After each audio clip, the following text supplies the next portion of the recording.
Hi, I'm Judy, and I'm going to be reading from 1 Samuel chapter 2 today. Hannah's song. Then Hannah prayed, "My heart rejoices in the Lord. My strength rises up in the Lord. My mouth mocks my enemies because I rejoice in your deliverance. No one is holy like the Lord, no one except you. There is no rock like our God. Don't go on and on, talking so proudly, sprouting arrogance from your mouth, because the Lord is the God who knows, and he weighs every act.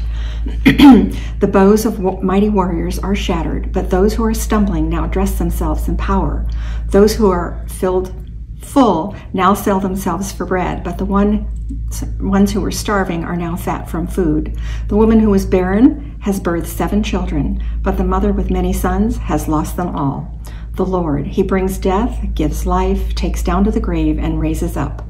The Lord, he makes poor, gives wealth, brings low, but also lifts up high. God raises the poor from the dust, lifts up the needy from the garbage pile. God sits them with officials, gives them the seat of honor. The pillars of the earth belong to the Lord. He set the world on top of them. God guards the feet of his faithful ones, but the wicked die in darkness, because no one succeeds by strength alone. The Lord, his enemies are terrified. God thunders against them from heaven. The Lord, he judges the far corners of the earth. May God give strength to his king and raise high the strength of his anointed one. Then Elkanah went home to Ramah, but the boys served the Lord under Eli the priest. Now Eli's sons were despicable men who didn't know the Lord. This is how the priest was supposed to act with the people. Whenever anyone made a sacrifice, while the meat was boiling, the priest's assistant would come with a 3-pronged fork in hand. He would thrust it into the cauldron or the pot.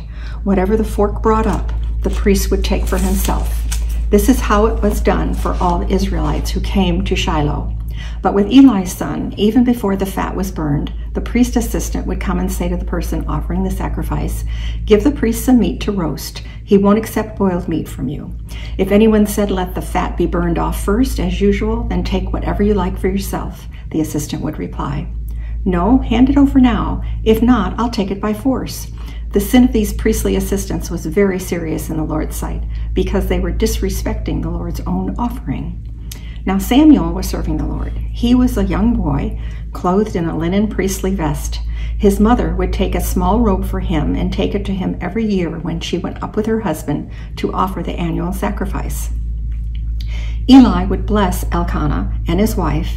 "May the Lord replace the child of this woman that you gave back to the Lord," and then they would return home.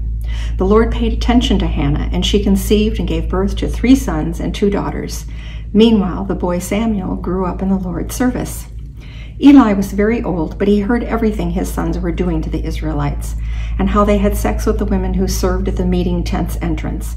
Eli said to his sons, "Why are you doing these terrible things that I'm hearing about from everyone?" "No, my sons, don't do this. The report I hear spreading among God's people isn't good. If someone sins against someone else, God can intercede. But if someone sins against the Lord, who will intercede them?" But they wouldn't obey their father because the Lord wanted to kill them. Meanwhile, the boy Samuel kept growing up and was more and more liked by both the Lord and the people. Now a man of God came to Eli and said, "This is what the Lord says. I revealed myself very clearly to your father's household when they were slaves in Egypt to the house of Pharaoh. I chose your father from all of Israel's tribes to be my priest, to go up onto my altar, to burn incense, and to wear the priestly vest in my presence. I also gave all of the Israelites food offerings to your father's household. Why then do you kick my sacrifices and my offerings, the very ones I commanded for my dwelling place? Why do you respect your sons more than me, getting fat off the best parts of every offering from my people Israel? Because of all that, this is what the Lord, the God of Israel, declares. I had promised that your household and your father's household would serve me forever. But now this is what the Lord declares. I'll do no such thing. No, I honor those who honor me, and whoever despises me will be cursed. The days are coming soon when I will eliminate both your children and the children of your father's household. There won't be an old person left in your family tree. You'll see trouble in your dwelling place, though all will go well for Israel. But there will never be an old person in your family tree. One of your descendants, whom I don't eliminate from serving at my altar, will cry his eyes out and be full of grief. Any descendants in your household will die by the sword. And what happens to your 2 sons, Hophni and Phinehas, will be a sign for you. They will both die on the same day. Then I will establish for myself a trustworthy priest who will act in accordance with my thoughts and desires.